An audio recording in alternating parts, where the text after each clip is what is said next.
லூக்கா 19:3 வேத புஸ்தகத்தில் ஒரு மனிதன், ஒரு பெரிய செல்வந்தன், அந்த நாட்களில் பெரிய பணக்காரன், பெரிய பதவியில் இருந்த அரசாங்க அதிகாரியாக இருந்தவன், இயேசு எப்படிப்பட்டவர் என்று பார்க்க ஆசைப்பட்டான். இயேசுவை பற்றி எல்லாரும் சொல்கிறாங்க, இப்படிலாம் அற்புதம் நடக்குன்னு. நானே அவரை பார்க்கணுன்னு ஆசைப்பட்டு அவரை தேடி வந்தான். இயேசு தன்னை அவனுக்கு வெளிப்படுத்தினார். இது அந்த பைபிளில் எழுதப்பட்டு இருக்கிறாரு. அவனுக்குள்ள என்ன ஆசை வந்தது? இயேசு எப்படிப்பட்டவர் என்று நான் அறியணும். அப்போது மெய்யான ஆண்டவர் யார்? அவங்க கேள்வி கேட்டாங்கல்ல. தொடர்ச்சியாக மரணம், சகோதரிகள் மறிக்கிறாங்க, சகோதரர் மறிக்கிறாங்க, பிள்ளைகள் மறிக்கிறாங்க, தொடர்ச்சியாக வீட்டில் மரணம் நடக்குது. நான் இவ்வளோ பக்தியாக இருக்கிறேனே, கடவுளை தேடுறேனே, நடந்து பல மைல் நடந்து வருஷக்கணக்காக தவறாமல் நடந்து தெய்வத்தெல்லாம் தேடுறேனே, அப்போ ஏன் இதெல்லாம் தடுக்கக்கூடாது? ஏன் இந்த மாதிரி சாபம் என் வீட்டில் இருக்குது? அப்போ மெய்யான கடவுள் யார்? தேடுனாங்க. ஒரு தேடல். நீங்கள் தேடுறீங்களா? கடவுள்னா யார்? அவர் எப்படி இருப்பார்? அவர் என்ன செய்வார்? சொல்கிறதெல்லாம் நீங்கள் நம்பிக்கொண்டு இருக்காதபடி நீங்கள் தேடணும். அவங்க தேடினதுனால விடை கிடைத்தது. நீங்கள் தேடணும். ஆண்டவர்னா யார்? கடவுள்னா யார்? அவர் எனக்கு என்ன செய்வார்னு நீங்கள் தேடணும். இந்த ஒரு பெரிய பணக்காரன் இயேசு எப்படிப்பட்டவர், கடவுள்னா எப்படிப்பட்டவர்? எல்லாரும் சொல்கிறாங்க, கடவுள் நம்ம மத்தியில் வந்திருக்கிறாரு, வானத்தை பூமி உண்டாக்கின கடவுள் மனுஷனாக நம்ம மத்தியில் நடமாடி கொண்டிருக்கிறான்னு சொல்கிறாங்க. அது உண்மைதானா? அவர் கடவுள் தானா? அவரை பார்க்கணும்னு சொல்லி பாருங்க. அவன் குள்ளனாரனால கூட்டத்தில் இயேசுவை பார்க்க முடியல. இயேசு எப்படியாவது பார்த்துருன்னு ஆசைப்பட்டு ஒரு மரத்து மேலே ஏறி உட்கார்ந்துருந்தானா, இயேசு அவனை வந்து நின்று அவனை பெயர் சொல்லி கூப்பிடுகிறார். அவனுக்கு ஆச்சரியம், நான் மரத்தில் ஒளிந்திருந்திருக்கிற பார்க்குறது எப்படி தெரியும், என் பேர் அவருக்கு எப்படி தெரியும்னு. அதுதான் கடவுளுடைய வல்லமை. ஆண்டவர் அவனை அழைச்சிட்டு அவன் வீட்டுக்கு போய் அவனுக்கு ஒரு பெரிய ஆசீர்வாதத்தை கொடுத்தது பைபிளில் எழுதப்பட்டு இருக்கிறாரு. இன்றைக்கும் இயேசு எப்படிப்பட்டவர்? தொடர்ச்சியாக நம்ம பல காரியத்தை தியானிக்கிறோம்ல. இன்றைக்கு அவருடைய ஒரு காரியம், இயேசு எப்படிப்பட்டவர் என்பதை குறித்து நம்ம பார்க்க போகிறோம். லூக்கா 4:18 வேதத்தில் இந்த வசனத்தில் என்ன சொல்லி இருக்கிறது என்றால், சிறைப்பட்டவர்களுக்கு விடுதலை கொடுக்கிறவர், நொறுங்குண்டவர்களுக்கு விடுதலை தருகிறவர் அப்படின்னு எழுதப்பட்டிருக்கிறாரு. இயேசு எப்படிப்பட்டவர்னா, சிறைப்பட்டவர்களுக்கு விடுதலை கொடுக்கிறவர், நொறுங்குண்டவர்களுக்கு விடுதலை கொடுக்கிறவர். அதாவது அவர் விடுதலை தருகிறவர். இயேசு எதுக்கு மனிதனை தேடி ஒரு மனிதனாக உலகத்தில் அவதரித்தார்? அடிமைப்பட்டு சிறைப்பட்டு வேதனைப்பட்டு இருக்கிற மனிதர்களுக்கு விடுதலை கொடுப்பதற்கு. அவர் விடுதலை தருகிறவர். இயேசு எப்படிப்பட்டவர்? விடுதலை தருகிறவர். இன்னைக்கு உங்களுக்கு ஒரு விடுதலை வேணும்ல? அந்த விடுதலை கொடுக்கதா உங்களோட ஆண்டவர் பேசி கொண்டிருக்கிறார்.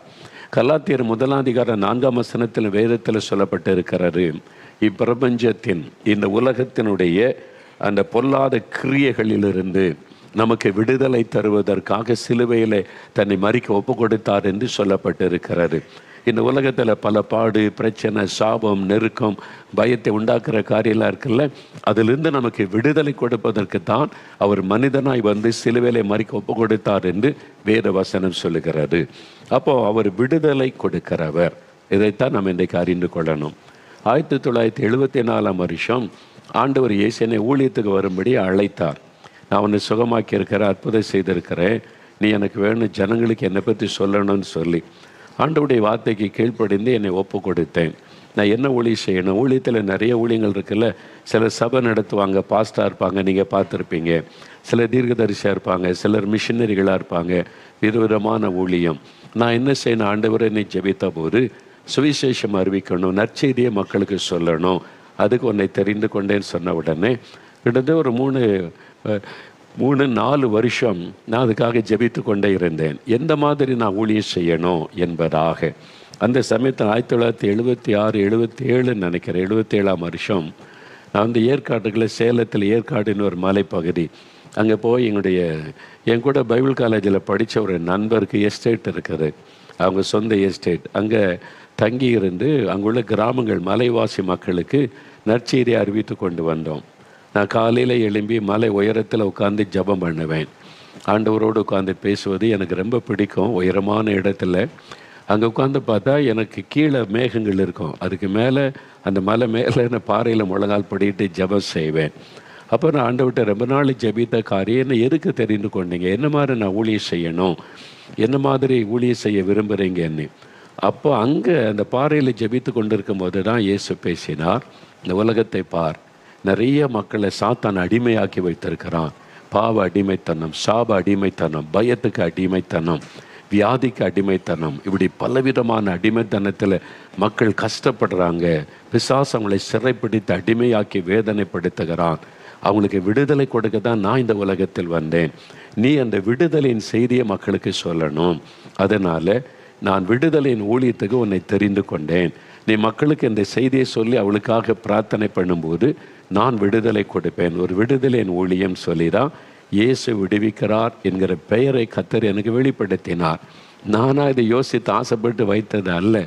ஆண்டவர் தெளிவாக என்னோட பேசி, இதுதான் உன்னுடைய ஊழியம், இதுக்கு தான் உன்னை தெரிந்து கொண்டேன், ஜனங்களுடைய விடுதலைக்காக நீ பிரார்த்தனை பண்ணு, நான் உங்களுக்கு அற்புதம் செய்வேன்னு சொல்லி பிரார்த்தனை பண்ணுறது தான் என் வேலை. ஜெபிக்கிறது, அற்புத விடுதலை கொடுக்கிறது இயேசு. அதனால தான் இயேசு விடுவிக்கிறார் இந்த பெயர் வைக்கப்பட்டது.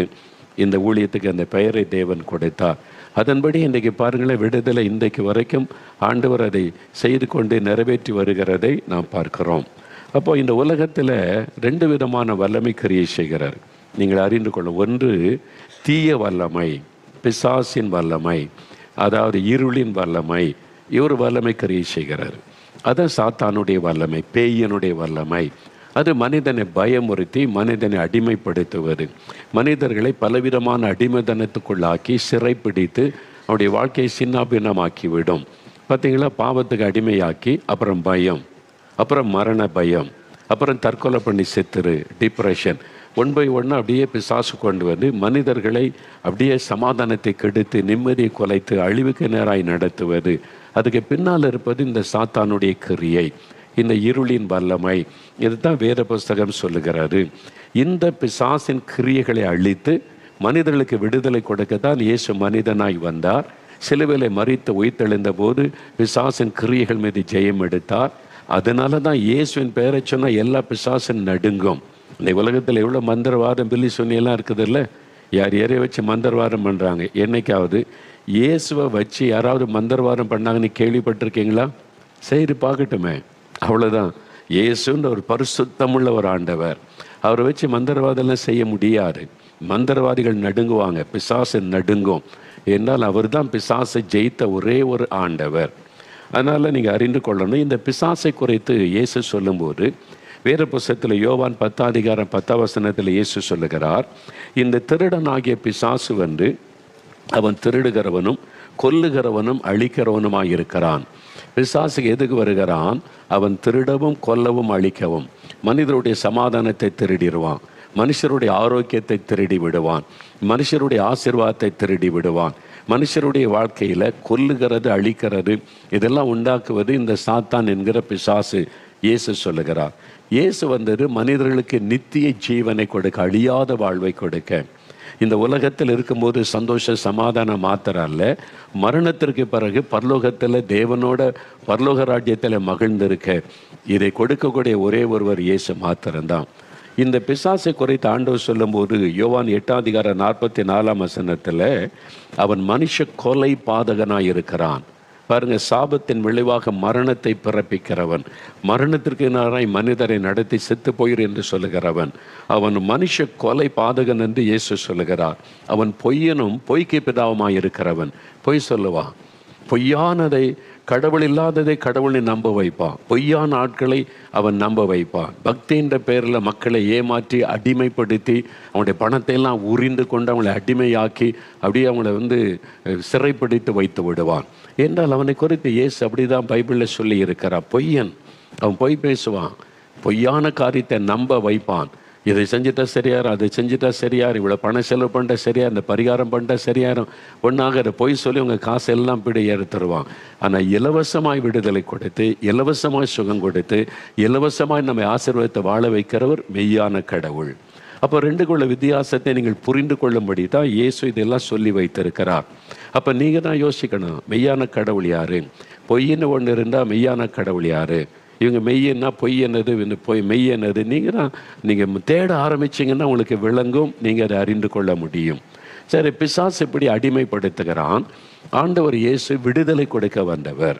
அதனால்தான் அவர் விடுதலை தருகிற ஆண்டவர். முதலாவது, சாத்தான் ஒரு மனிதனை எதுக்கு அடிமைப்படுத்துகிறான் அப்படின்னு சொன்னால், யோவான் 8:34 இயேசு சொல்லுகிறார், பாவம் செய்கிறவன் எவனும் பாவத்திற்கு அடிமையாயிருக்கிறான். பாவம் ஒரு மனிதனை அடிமை ஆக்கிவிடும்.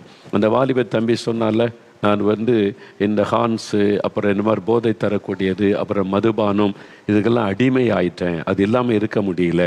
பாவத்துக்கு பின்னால் ஒரு ஆவி இருக்கிறது, அடிமைப்படுத்துகிற ஒரு ஆவி. வேத புஸ்தகத்தில் 1 யோவான் 3:8 பாவம் செய்கிறவன் பிசாசினால் உண்டாயிருக்கிறான் அப்படின்னு சொல்லப்படுகிறது. ஏன்னா ஒவ்வொரு பாவத்துக்கு பின்னால் ஒரு அசுத்த ஆவி இருக்கிறது, பாவத்தை செய்ய தூண்டுகிற ஆவி. இப்போ ஒரு குடிகாரன் எடுத்துக்கொள்ளுங்க. ஒரு சமயம் எங்கள் கிராமத்தில் அவர் கூலி வேலை செய்கிறவர், கடினமாக நிலத்தில் உழைப்பார். ஒரு நாள் பேசும்போது சொன்னேன், நீங்கள் ஒரு நாளைக்கு வேலைக்கு போனால் எவ்வளோ கூலி கிடைக்கும்னு கேட்டேன். அவர் சொன்னார், நான் காலையிலே போயிடுவேன் ஐயா, வெயில் ஏறு வரைக்கும் நின்று நல்லா மம்பட்டி பிடிச்சி வெட்டி வேலை செய்துட்டு வந்தால் இவ்வளோ சம்பளம் கிடைக்கும். ஒரு நாளைக்கு எவ்வளோ மதுபானம் குடிப்பீங்க, சாராயம் குடிப்பீங்கன்னு கேட்டேன். அவர் கொஞ்சம் வெட்கப்பட்டார். ஆனால் சொன்னார், ஐயா நீ மரியாதையாக பேசுவார். அவர் சொன்னார், நான் இவ்வளோ குடிச்சிருவேன் ஐயா, மீதி பணத்தை கொண்டு போய் மனைவி கையில் கொடுப்பேன், அவளும் ஏதோ கூலி வேலை செய்கிறா, எங்கள் வாழ்க்கை நடக்கிறதுன்னு விரக்தியாக பேசினார். அப்போ அவர் சம்பாதிக்கிறதில் பாதிக்கு மேலே மதுபானத்துக்கு போயிடுது. அப்போ அவருடைய சரீரம் பாதிக்கப்பட்டு, அவருடைய குடும்பம் பாதிக்கப்பட்டு. நான் மெதுவாக பேசினேன், நீங்கள் இந்த மதுபானம் குடிக்கிறதுனால நீங்கள் சம்பாதிக்கிற பணம் வீணாக போகுது, இதை வீட்டுக்கு கொண்டு போனால் குடும்பம் எவ்வளோ நல்லாயிருக்கும், உங்கள் சரீரம் பாதிக்கப்படுது, அதெல்லாம் நான் சொல்லி எதுக்கு குடிக்கணும் அப்படின்னு கவனமாக கேட்டுக்கிட்டே இருந்தார் கொஞ்ச நேரம். அப்புறம் சொன்னார், ஐயா என் மேலே நீங்கள் ரொம்ப அன்பாக இந்த ஆலோசனைலாம் சொல்கிறீங்க, ஆனால் என்னுடைய பிரச்சனை வேறு. என்னால் சாப்பிடாம வேண்டுமானா இருக்க முடியும், மதுபானம் இல்லாமல் என்னால் இருக்க முடியாது, விட முடியல, அது இல்லாமல் இருக்க முடியல, இல்லைன்னா பைத்தியம் பிடிச்ச மாதிரி ஆகிறது. அவ்வளோதான் துக்கத்தோடு அவர் போனார். அப்புறம் ஆண்டவர் சொன்னார், மகனே அவனுக்கு தேவை ஆலோசனை அல்ல, ஆலோசனை கொடுக்க நிறைய ஆட்கள் இருக்காங்க, அப்படி செஞ்சார் இப்படி செஞ்சால் அதில் ஆலோசனை கொடுக்க நிறைய பேர் இருக்காங்க. ஆலோசனையில் அவனுக்கு தேவை விடுதலை, டெலிவரன்ஸ். அவன் அடிமையாக்கப்பட்டு விட்டான், அந்த பாவத்துக்கு சாத்தான் அவனை அடிமையாக்கி விட்டான். மதுபானத்துக்கு பின்னால் இருப்பது குடிவெறியை தூண்டுகிற ஆவி, போதை வஸ்துகளுக்கு பின்னால் இருப்பது போதை வஸ்துகளை கொண்டு வந்து அடிமைப்படுத்துகிற ஒரு பிசாசின் ஆவி. அதனால தான் அது இல்லாமல் இருக்க முடியலன்றாங்க, மென்டலான மாதிரி ஆகுது, அது இல்லாமல் இருக்க முடியல. ஒரு வெத்தலை பார்க்க கூட அடிமையாக்கிறது இல்லை, பீடை சிகரெட் அடிமையாக்கி விடுகிறது இல்லை. அப்போ அந்த ஒரு பாவம் ரம்மி விளையாட ஆரம்பித்து அது இல்லாமல் மென்டல் மாதிரி ஆயிடுறாங்கல்ல, பணத்தெல்லாம் அது உறிஞ்சிக்கிட்டே இருக்கிறாங்க, உங்களை ஏமாற்றி விட முடியல. நிறைய பேர் வாழ்க்கையை இழந்து கொண்டு இருக்கிறாங்களே. அதுக்கு பின்னால் இருப்பது ஒரு ஆவி, பண ஆசையை தூண்டுகிற ஆவி, தூண்டி தூண்டி தூண்டி உங்களுடைய பணத்தை இழக்க வைத்து கொண்டு இருக்கிறது. அது மாதிரி பாவத்துக்கு பின்னால், விபச்சாரத்துக்கு பின்னால் இருப்பது இச்சையை தூண்டுகிற ஒரு ஆவி. இதெல்லாம் பைபிளில் சொல்லியிருக்குது, என்னென்ன ஆவிகள் கிரியை செய்கிறது என்று. அப்போ அந்த ஆவிகள் தான் கண்ணுக்கு தெரியாதில்ல, நமக்குள்ளே நுழைந்து நம்மை தூண்டி, பாவம் செய்ய தூண்டி, அடிமையாக்கி சிறைப்பிடித்து நம்முடைய சமாதானத்தை எல்லாம் பிசாசு கெடுத்து விடுவான். அதுலேருந்து விடுதலை பெறணுமானா, வெறும் பக்தியாக நான் சாமி கும்பிட்டேன், பக்தியாக இருந்தால் பரிகாரம் பண்ணேன், ஒன்றும் நடக்காது. அறிந்து கொள்ளுங்க, இந்த பிசாசை ஜெயித்த ஒரு ஆண்டவர், அவர் தான் விடுதலை தர முடியும். பிசாசை யார் ஜெயித்தான்னு பாருங்க, சாத்தானை ஜெயித்து வெற்றி சிறந்தவர் இயேசு கிறிஸ்து தான். பிசாசை ஜெயித்து, மரணத்தை ஜெயித்து, அவர் உயிரோடு கூட எழுந்து, அவருடைய பேரை கேட்டால் தான் பிசாசு நடுங்கும், அவர் பேரை கேட்டால் தான் விடுதலை உண்டாகும். அதனால் நீங்கள் இன்றைக்கி பாவத்தில் பிடிபட்டு சிக்கொண்டு விடுதலை பெற முடியாமல் இருக்கீங்களா?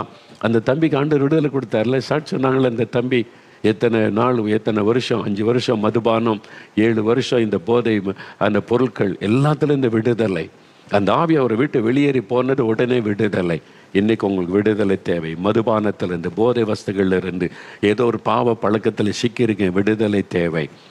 இயேசு விடுவிக்கிற ஆண்டவர், அவர் உங்களுக்கு இன்றைக்கி விடுதலை தருவார். விடுதலை வந்த உடனே சமாதானம், உள்ளத்தில் சந்தோஷம், மகிழ்ச்சி வந்துவிடும். ரெண்டாவது நீங்கள் பார்த்தீங்கன்னா, இந்த சாத்தான் மனிதனை அடிமைப்படுத்துகிற இன்னொரு பகுதியை நம்முடைய சரீரம். நம்முடைய சரீரத்தில் ஒரு வியாதி வந்துட்டால் நம்முடைய மனதை பாதிக்கும், அது நம்மளை ரொம்ப பாதிக்கும், குடும்பத்தை பாதிக்கும், சந்தோஷம் போயிடும், சமாதானம் போயிடும். வேத புஸ்தகத்தில் பரிசுத்த லூக்கா எழுதின சுவிசேஷம் 10வது அதிகாரம் 13வது அதிகாரம், லூக்கா 13ஆம் அதிகாரம் 10-16 வாசிக்கும்போது ஒரு சம்பவம் எழுதப்பட்டு இருக்கிறாரு. ஒரு பெண் கூனியாக இருந்தாள், 18 வருஷம் அவள் கூன் விழுந்த நிலைமையில் குனிந்து தான் நடக்க முடியும். அவள் ஆண்டவர் மேலே அன்பு இருந்தது, விசுவாசம் இருந்தது. ஆராதனைக்கு வந்து அமர்ந்திருக்கிறாள். 18 வருஷ வேதனை. அவளுக்கு ஏதோ ஒரு வியாதி அப்படின்னு தான் எல்லாம் நினைச்சாங்க. ஆனால் இயேசு அன்றைக்கு அவளை சந்தித்த உடனே இயேசு அறிந்து கொண்டார், இது ஒரு சாதாரண வியாதி அல்ல. சாத்தான் அவளை கட்டி வைத்திருக்கிறான், அவனுடைய சரீரத்தை கட்டி வைத்திருக்கிறான். வசனம் சொல்லுற 16 வசனம் பாருங்க, நான் வாசிக்கிறேன். லூக்கா 13:16. இதோ சாத்தான் 18 வருஷமாய் கட்டியிருந்த ஆபிரகாமின் குமாரத்தியாக இவளை இந்த கட்டிலிருந்து அவிழ்த்து விட வேண்டியது அவசியம் அல்லவா அப்படின்னு ஆண்டவர் சொல்றார். அந்த கட்டு அறுக்கப்பட்டவுடனே நிமிர்ந்து தேவனை மகிமைப்படுத்தினால் வியாதி போய்விட்டார். அங்கே அருமையான அவன் சகோதரி சொன்னாங்கல்ல, எதுவுமே ஜீரணிக்காது, தண்ணி குடித்தாலும் வாமிட்டாக வந்துடும், சாப்பிட்டாலும் வாமிட்டாக வந்துடும், எதுவுமே உடம்பில் தங்காது, எல்லாமே வாமிட்டாக வந்துடும் அப்படின்னு சொன்னாங்கல்ல. எதனால்? அதனால் கிட்னி பாதிக்கப்பட்டு போச்சுது. அப்போ சரீரத்தை பாதிப்புக்குள்ளாக்கி 2 வருஷம் படுக்க தான். அப்படி எவ்வளோ பெரிய வேதனையில் அவங்களுக்கு வேதனை. ஏன் வாழணுன்ற மனசை வெறுத்து போய்விட்டார். நான் சாக போகிறேனோ இன்னும் அவ்வளோதானோன்ற பயம், குடும்பமே துக்கத்தில் ஆகிவிட்டார். இதுதான் பிசாசனுடைய கிரியை. வியாதிக்கு நம்ம அடிமையாக்கி சரீரத்தை முடக்கி வேதனைப்படுத்துகிற ஒரு காரியம் இது. பாருங்கள், ஒருத்தர் வந்து ஒரு 20 வருஷம் முடக்குவாதம்னு தெரியல உங்களுக்கு? அதாவது ஆர்த்தரைட்டிஸ், ஜாயிண்டாக வலிக்கும், அப்படியே கை விரல்லாம் அப்படியே மடங்கி இருக்கும், அப்படியே அந்த மொழியெல்லாம் வீங்கிடும், அப்படியே வீக்கமாக இருக்கும், அந்த முழங்கால் வீங்கி இருக்கும், அதெல்லாம் வீங்கி இருக்கும், அப்படியே அந்தந்த தண்ணீர் கொத்த மாதிரி வீங்கி இருக்கும். டாக்டர் சொல்லிடுறோம், இதுக்கு மருந்து, சுகமாக்குறதுக்கு மருந்து கிடையாது, இதுக்கு மேலே வராமல் இருக்க கட்டுப்படுத்தல், அவ்வளோதான். அந்த வலி வேதனை மாத்திரை போட்டுக்கொள்ளுங்க, சமாளித்து கொள்ளுங்க, சாகும் வரைக்கும், அவ்வளோதான். இந்த மாதிரி தான் கஷ்டப்பட்டு கொண்டு இருந்தாங்க. மொழி அப்படியே வீங்கி இருக்கும், அப்படியே வலிக்கும் ஜாயிண்டெல்லாம். அது பயங்கரமான ஒரு வேதனை கொடுக்கக்கூடிய ஒரு கொடிய வியாதி தான். ஆனால் அவங்க இயேசு கூப்பிட்ட போது ஜெப நேரத்தில் நம்ம நிகழ்ச்சியை பார்த்து ஜெபிக்கும் போது ஒரு ஆவி அவங்கள விட்டு அப்படி வெளியேறினார். ஒரு ஆவி அவங்களுடைய சரீரத்தை விட்டு அப்படி வெளியேறி போகுது. அவங்க கண் முன்னால் அந்த வீக்கமெல்லாம் மறையுதான், அப்படியே வீக்கெல்லாம் கண் முன்னாலே மறையுது, முழங்கால இருக்கிற வீக்கம் மறையுது, இந்த மொழிகள் இந்த வீக்கம் மறையுது, நார்மல் ஆகிவிட்டார். அப்போ இத்தனை வருஷம் அந்த வேதனைக்குள்ளே வைத்திருந்தது என்னது? ஒரு பொல்லாத ஆவி, ஒரு பிசாசு அந்த வியாதிக்குள்ளாக்கி அவங்களை முடக்கி வச்சிருந்தான். எல்லா வியாதியுமே பிசாசினால் வந்து இது சொல்லிடக்கூடாது, அப்படி கிடையாது. சில வியாதிகள் அதுக்கு பின்னால் இருப்பது பிசாசின் ஆவி. அவன் வந்து அதுக்கு தான் மருந்தே இருக்காது. மருந்தே இல்லைன்னு சொல்லிட்டு நீங்கள் அறிந்து கொள்ளுங்க, அதுக்கு பின்னால் ஒரு ஆவி இருக்குது, அதுதான் முடக்கி போடுகிறதுன்னு சொல்லி. ஆனால் அந்த ஆவி வெளியேறின உடனே விடுதலை. இன்றைக்கு உங்கள் சரீரத்தில் பாருங்கள், அந்த ஆவி வெளியேறின உடனே சுகம், ஆண்டோடைய வல்லமை தொட்ட உடனே அவனுடைய ஜீரண உறுப்பு செயல்படுது. இப்போ சாப்பிட்றாங்க, வாமிட்டு வரல, கிட்னி செயல்பட ஆரம்பிச்சிது, கிட்னி மரித்து போன கிட்னி செயல்பட ஆரம்பித்து விட்டது. மரித்து போனவனுடைய உறுப்பை இயேசுடைய வல்லமை தொடும்போது செயல்படும். பாதிக்கப்பட்ட இருதயம் புது இருதயமாக மாறும், பாதிக்கப்பட்டவனுடைய கண்கள் புது கண்களாக மாறும், பாதிக்கப்பட்டவனுடைய கர்ப்பப்பை புதிய கர்ப்பப்பையாக மாறும், பாதிக்கப்பட்டு இருக்கிற உங்களுடைய சிறுநீரகம், அதனுடைய லிவர், உங்களுடைய லங்ஸ் புதிதாய் மாறும். இயேசுடைய ஒரு தொடுதல், அவருடைய வல்லமை இறங்கும் பொழுது உடனே உங்களுடைய சரீரத்தில் ஒரு மாற்றம் உண்டாகும்.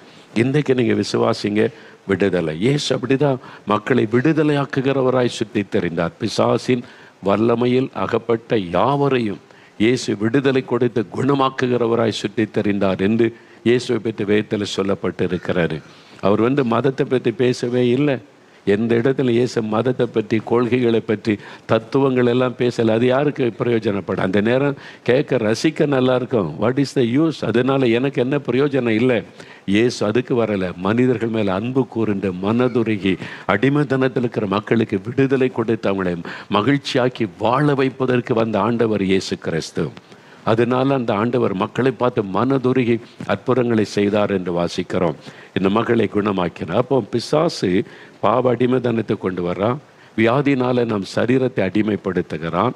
மூன்றாவது நீங்கள் பார்த்தீங்கன்னா வேறு புஸ்தகத்தில் மார்க் 5ஆம் அதிகாரத்தில் முதல் 3 வசனத்தை நீங்கள் வாசிக்கும் போது ஒரு சம்பவம் எழுதப்பட்டிருக்கிறது. மார்க் 5ஆம் அதிகாரம் முதல் 3 வசனம். பின்பு அவர்கள் கடலுக்கு அக்கறையில் உள்ள கதரேனருடைய நாட்டில் வந்தார்கள். இயேசுவும் அவருடைய சீஷர்களும். கதரேனருடைய நாடு இது கலிலேயா கடற்கரை ஓரத்தில் இருக்கிற ஒரு பகுதி. நான் போயிருக்கேன், அந்த பகுதியை பார்த்துருக்கிறேன். அந்த பகுதிக்கு இயேசு படவிலிருந்து இறங்கின உடனே அசுத்த ஆவி உள்ள ஒரு மனுஷன் பிரேத கல்லறைகளுக்குள்ளிருந்து அவருக்கு எதிராக வந்தான். கல்லறை தோட்டம், மக்களை பறிப்பாங்கள, இறந்து போனவங்கள, அதுக்குள்ளேருந்து ஒரு மனிதன் வருகிறான். அவனுடைய குடியிருப்பு கல்லறைகளிலே இருந்தது. அவனை சங்கிலிகளாலும் கட்ட ஒருவராலும் கூடாதிருந்தது. அவன் அநேகந்தரம் விலங்குகளினாலும் சங்கிலிகளால் கட்டப்பட்டிருந்தும் சங்கிலிகளை முறித்து விலங்குகளை தகர்த்து போடுவான். அவனை அடக்க ஒருவனாலும் கூடாதிருந்தது. சங்கிலிகளெல்லாம் கட்டி பார்த்தாங்க, உடைச்செறிஞ்சிருவான். விலங்குகளை உடைச்செறிஞ்சிருவான். வஸ்திரத்தை கிழித்து போட்டுட்டு கற்கள் எடுத்துக்கொண்டு தன் சரீரத்தை காயப்படுத்தி கூக்குரலிடுவான், சத்தமிடுவான். ஏன் அப்படி நடக்கிறான்னா அவனுக்குள்ள அசுத்தாவி இருந்தது. 1-2 ஆவி இல்லை, ஆயிரக்கணக்கான அசுத்தாவி. லேகியோன் என்பது அந்த பெயர். லேகியோன் என்றால் அது ஒரு 6000 பேர் கொண்ட ஒரு பெட்டாலியன். ரோம படையில் அவங்களுக்கு தான் ஒரு லேகியோன்னு சொல்லுவாங்கன்னு சொல்கிறாங்க. சிலர் 2000ன்றாங்க, சிலர் 6000ன்றாங்க. எப்படி இருந்தாலும் 2000த்துக்கு அதிகமான அசுத்த ஆவிகள் ஒரு மனிதனுக்குள்ள. ஒரு பிசாசு வந்தாலே தாங்க முடியல. 2000 பிசாசு ஒரு ஆளுக்குள்ளே எப்படி இருப்பான் பாருங்க. யாரும் அடக்க முடியல, எல்லாம் பயப்படுவாங்க. அவன் செய்கிறது என்னதுன்னு அவனுக்கு தெரியல. அந்த சகோதரி சொன்னாங்க, பார்த்தீங்களா, எனக்கு தெரியல நான் செய்தது. எனக்குள்ள இருக்கிற அந்த ஆவி என்னை பயன்படுத்தி ஆட்களை அடிக்கிறது, மிரட்டுறது, அதை செய்யும்போது எனக்கு தெரியாது. அந்த ஆவி கொண்டு போய் செய்து கொண்டு, அப்படிதான் இந்த மனிதன் அந்த ஆவி அலைக்கழித்து செய்து கொண்டு இருந்தது. ஆனால் இயேசு வந்தார், அவனுக்கு விடுதலை. அந்த அசுத்தாவி அவனை விட்டு போ, ஒரே ஒரு வார்த்தை தான் சொன்னார், அவனை விட்டு போ. இயேசுக்கு கண்டால பிசாசு நடுங்க, அவ்வளோதான். அதுக்கு மந்திரம் போடணும், அதை செய்யணும், பலி கொடுக்கணும், ஒன்றும் இல்லை, ஒரே ஒரு வார்த்தை, அவ்வளோதான். இப்போ இவங்கெல்லாம் நீங்கள் யோசித்து பாருங்கள், விடுதலை பற்றி சாட்சி சொன்னாங்கல்ல, அவங்க என்ன பண்ணாங்க? அதுக்கு பலி கொடுத்து பரிகாரம் செய்ய, அது இது காசு கொடுத்து வாங்கிட்டு வந்து அதை செய்து எதுவும் செஞ்சாங்களா? இயேசுன்ற பெயரை சொன்னாங்க, விடுதலை, அவ்வளோதான். சிம்பிள். அதுதான் கடவுளுடைய வல்லமை என்பது. நீ அது கொண்டு வரணும், இது கொண்டு வரணும், இதை செய்யணும்னு கேட்டால் எங்கே? Where is God? அப்போ கடவுளுக்கு என்ன வல்லமை? இயேசுன்ற பேரை சொன்ன விடுதலைங்க. இயேசுடைய பேரை சொன்ன பிசாசு ஓடுதுங்க. எத்தனை ஆயிரம் சாட்சிகளை நிறுத்த முடியும்? கிறிஸ்தவர் அல்லாதவங்க தான், பக்தியாக இருந்தவங்க தான் எத்தனை பேர் சாட்சி சொல்கிறாங்க, வாழ்க்கையில் நடந்தது. இதுக்கு மேலே உங்களுக்கு என்ன வேணும்? நீங்களே யோசிங்க. உங்களுக்கு இலவசமாக விடுதலை வேணுமா? நீங்கள் பணம் கொடுத்து இப்படி தான் போவீங்கன்னா அது உங்கள் விருப்பம். நீங்கள் யோசித்து பாருங்கள், இலவசமாக விடுதலை கொடுக்கிற ஒரு அற்புதமான ஆண்டவர் உங்களை தேடி வந்திருக்கிறார். நான் உனக்காக இந்த உலகத்தை சிருஷ்டித்து உனக்காக மரித்து உயிர்த்தெழுந்த ஆண்டவர். நீ என்னை விசுவாசித்து அவனுக்கு விடுதலை. யோசித்து பாருங்கள் நீங்களே. இயேசு யாரையும் கட்டாயப்படுத்துவதில்லை. ஒரு ஊருக்கு போனால் இயேசு கிறிஸ்துவ எங்கள் ஊருக்கு வராதுங்க அப்படின்னு சொன்னாங்க. இயேசு ஒன்று அப்படியா, சரிங்க அப்படின்னு போயிட்டே இருந்தார், அவ்வளோதான். அவர் பயமுறுத்தி, நான் ஏன் வரக்கூடாது? நான் யார் தெரியுமா? என்னுடைய வல்லம் என்ன தெரியுமா?